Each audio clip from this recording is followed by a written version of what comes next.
Biboong. Aku hanya memikirkan satu peraturan penting. Kenapa kau lakukan hari ini kalau kau bisa melakukannya besok? Hahaha. Few moments later.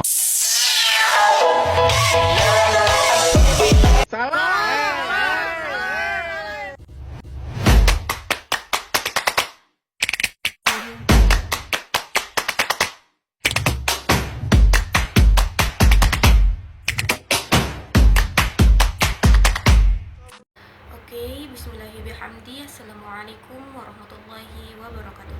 Halo semuanya, apa kabar? Semoga hari ini kalian sehat dan tetap semangat ya. Perkenalkan, nama aku Selvina Witri.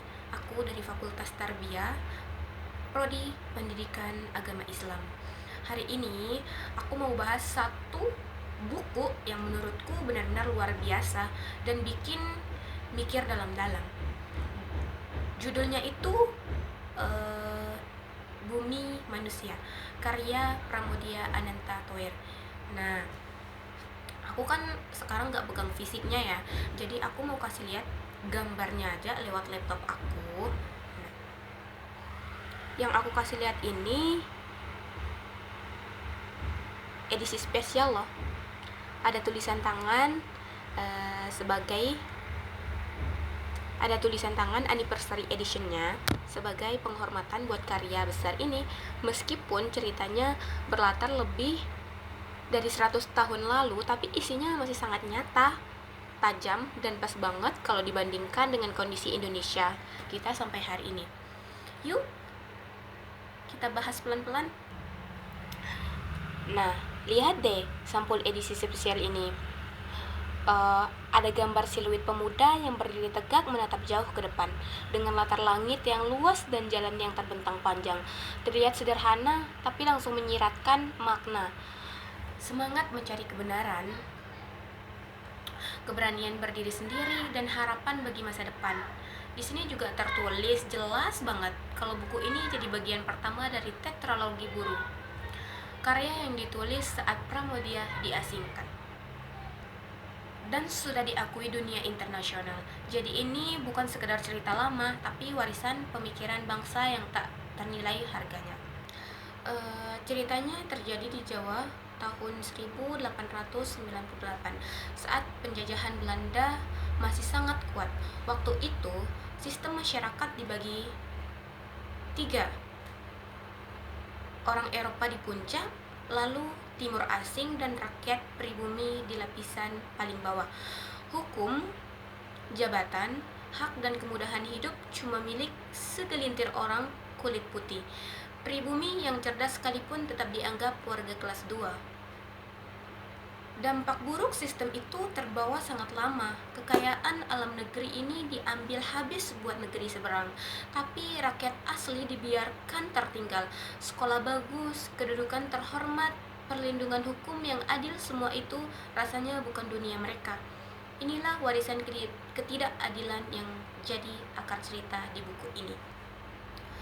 Disinilah letak perjuangan HAM yang paling menyentuh hati. Semua manusia lahir setara, berhak atas martabat, keadilan, dan perlindungan hukum tanpa memandang asal-usul. Di cerita ini, hak itu diinjak-injak habis-habisan. Nyai Antosoro yang cerdas dan berhasil membangun usaha sendiri tidak diakui keberadaannya oleh hukum. Annelies yang adalah anak kandung tidak berhak atas harta ayahnya sendiri meskipun sudah menikah secara agama dan adat. Minke tidak diakui sebagai suami yang sah di mata hukum kolonial.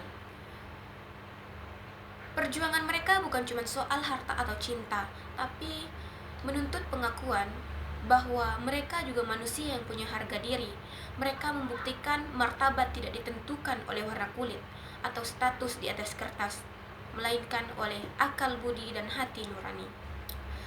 Kalau kita lihat kondisi kita hari ini, pesan buku ini ternyata belum selesai disuarakan. Memang kita sudah merdeka, tidak ada lagi penjajah yang memerintah langsung. Tapi apakah kesetaraan dan keadilan sudah benar-benar terwujud? Masih sering kita lihat hukum terasa berat sebelah. Masih ada orang yang direndahkan cuma karena latar belakangnya. Masih ada kesempatan yang cuma terbuka buat yang punya koneksi atau uang. Masih ada suara kecil yang tak didengar dan hak yang sulit didapatkan kalau tidak punya kuasa. Itu artinya apa yang diperjuangkan Minke, Nyai Ontosoro, dan Anielis dulu masih jadi tugas kita bersama.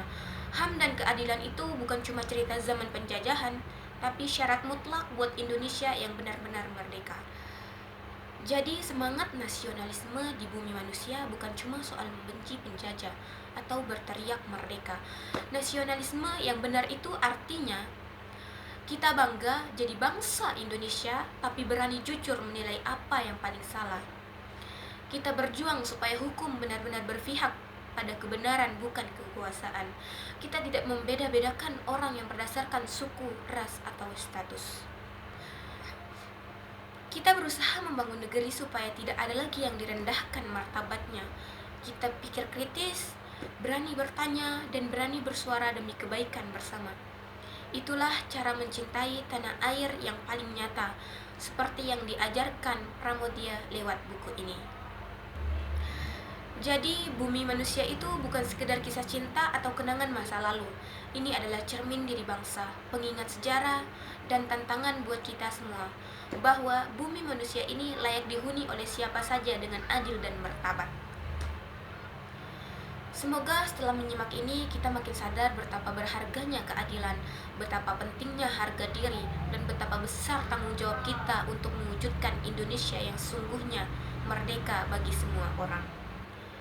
Sekian ulasan yang benar-benar aku rasakan dari buku ini. Semoga bermanfaat dan menginspirasi kalian semua. Terima kasih sudah menyimak. Sampai jumpa lagi. Mungkin itu saja yang dapat saya sampaikan. Lebih kurangnya saya mohon maaf. Wallahul muwaffiq wal hadi ila sabilir rasyad. Assalamualaikum warahmatullahi wabarakatuh. Thank you, everyone! Thank you, Elmore! Go!